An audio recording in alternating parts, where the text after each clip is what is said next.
Hi Sagittarius, this is Kacee with your April monthly reading. Thank you so much for tuning in. I'm so grateful to have you here with me. Sending out lots of love and blessings to you guys. I'm going to apologize up front if I sound a little funny, but I think I woke up with a head cold today. But besides that, let's jump right into your reading, and we're going to start pulling some energy cards for the month of April. Let's see what kind of messages we can get. Alrighty, so we're coming in with happy family. Let's go ahead with the wisdom card. This is having that beautiful balance within your family, with your spouse, with your children, with your siblings, with your parents, anyone that feels like family to you. Sometimes we create our own family, don't we? And they are just as important as our blood. So having that beautiful balance is really important to you right now. All right, you're getting 2 wisdom cards, and you're coming in with loyalty and choices. This talks about your personal choices and where your loyalties lie within your family.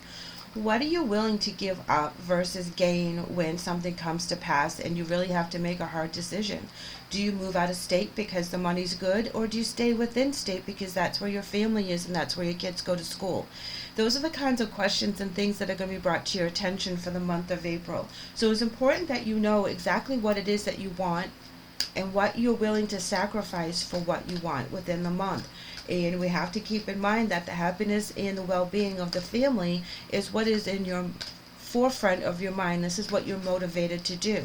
So is it worth the extra money to get this kick-ass job, or is it better to stay in the neighborhood that your kids have friends and your parents are up the street and you see your siblings on the regular? What is the trade-off? So that's what Spirit's asking you to really think about. Where does your loyalty lie? Where does the choices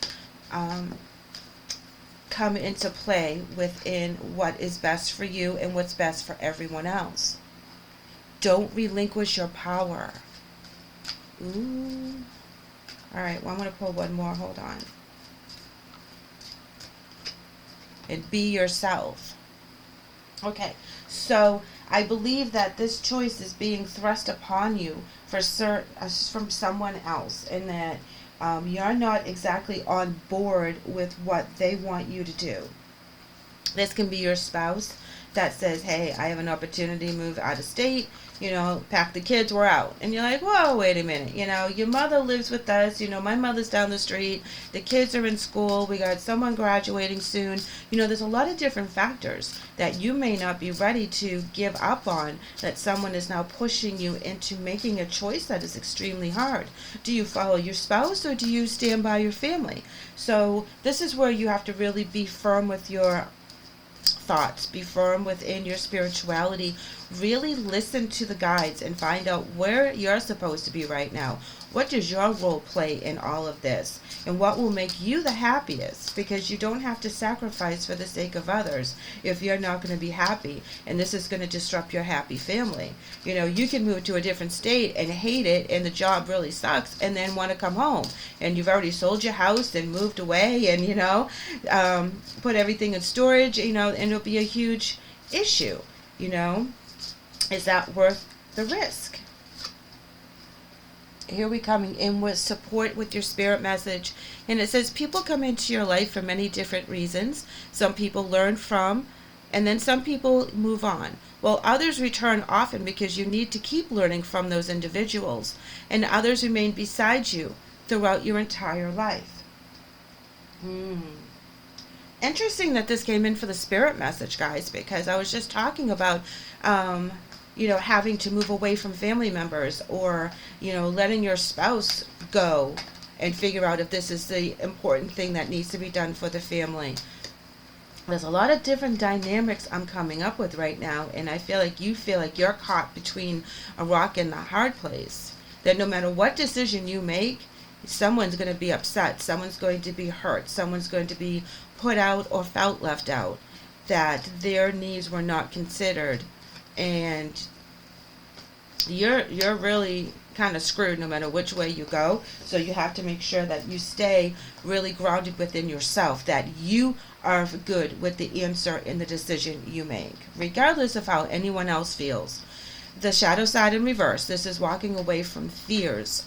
This is, really gaining your own footing and being like, I'm not going to be afraid to be alone. I'm not going to be afraid of a financial upset. I'm not going to be afraid to move if that is what you decide to do. You're not going to be afraid of your future. You're going to be really 100% involved with every dynamic, and you're not going to let it scare the pants off you. Here we have the Six of Wands in reverse. And that is fear of failure or possible failure. This is Two of Pentacles, and this is talking about balancing out a lot of different things. And here we have the Hangman in reverse. And this is where this energy really gets me all the time, because this is where you have zero idea what to do. You're just hanging in limbo, waiting for someone to save you to come out of that damn tree. And it's really hard because you're like, help me, help me, help me, help me make this decision. But nobody can make the decision for you. You have to make the decision on your own. The Hangman, I think, is one of my toughest tarot cards when it comes out of the deck, because we feel so hopeless that we really have not a clue which way to go. We're afraid of failing. We're afraid of not being able to balance things. We're just afraid completely with this decision. And basically, the Spirit wants you to know that if you make the decision what's right for you, everything else will play out the way it's supposed to. And I can completely relate to this kind of energy on a personal level, where I had to make a decision for my children versus moving for a spouse that wanted to move to a different state for a job. And I stayed with my kids because one of my kids had a really great scholarship, and I wasn't about to let that be taken away from him. And I made that hard choice to stay with the kids. And was I scared? Yeah. Did I think I was going to fail? Absolutely. I was afraid I wasn't going to be able to make all the bills, and I was afraid that I wasn't going to be able to balance it out and just being a single mom. But you know what? It worked out even better than I could have imagined. And it really was the right choice for me and my kids. And that's what you have to think about. What is the right choice for most of everyone else involved? Is there's a risk that's too high to take at this point? Here you are with the Five of Cups, contemplation. Here we have the Death card, which is forced change. And this is something that's out of our hands. We can't control this decision. It is brought to us through circumstances that are out of our control. If you have a spouse, like I'm going back to that spouse thing again, but if you have a spouse, then they went looking for jobs in different states and kind of didn't talk to you about it, and all of a sudden it's, hey, guess what, we're moving? No, because that's what happened on my end. And I was like, no, we're not going anywhere. That was a forced change on me. I didn't want that change to happen in my life at that time. I didn't want the family to have to be separated because one person was pursuing one thing and really didn't take into consideration that the children needed something out of this, that there was a big scholarship, sitting on the table that I wasn't willing, or neither was the child willing to give up at that point, because it was so close to them using it. And then we did feel left out in the cold because we chose a different avenue and they still pursued that career in that state. And that was a forced change upon us. So if you are relating to this kind of energy, that you feel like no matter what you do, you're damned if you do and you're damned if you don't, make sure you make the change that you can live with, because no one else is going to live your life for you. And you don't want to make a decision that you know is wrong just to appease someone else, because then you're going to be miserable and it's going to backfire, and you can't say it doesn't work that way. So you have to make sure that you are using the choice that is best for you. Not everyone's going to like it, okay? But you have to make the choice that's best for you. And I'm going to pull one more tarot card, which is the Star card, guys. And this is saying that you are successful in your decision making. The thing that you do choose is right for you and right for your family, and know that you're being protected by angels while you make this decision. Know that your faith is higher and bigger than any complication that is going to come. So keep that in mind as you go through this. It's going to be kind of sticky, and there's going to be somebody that's going to be mad, and that's just the way it's going to be, because not everyone is going to be happy no matter what the end result is. So you be loyal to your family and what is best for everyone involved.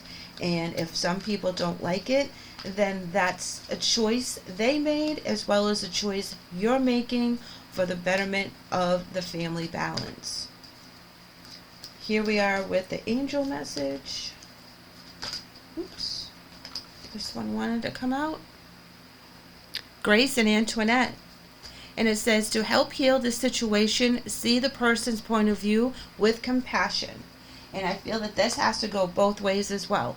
So even though you're not stopping this new transition, you don't have to be angry about it. You don't have to be bitter about it. You don't have to be really upset about it, because you're going to look at it through compassion. You're going to look at it through love, because you do have very severe feelings for this person that's bringing this into question for you. And you want the best for them. And if you feel that this is the best for them and they need to take this on their journey, then light and love, and, you know, have all the support that I can give you at this time. But also take that for yourself, that light and love, and know that you have to look at your situation with compassion from all ends. And that's how you're going to make the right decision. So, Sag, thank you so much for letting me read for you today. I know this is really sticky, but I also know you're going to make the right decision for the betterment of everyone else involved. I would love to hear from you, so please leave me a comment. And I would really like for you guys to come back, so please like and subscribe. Take care.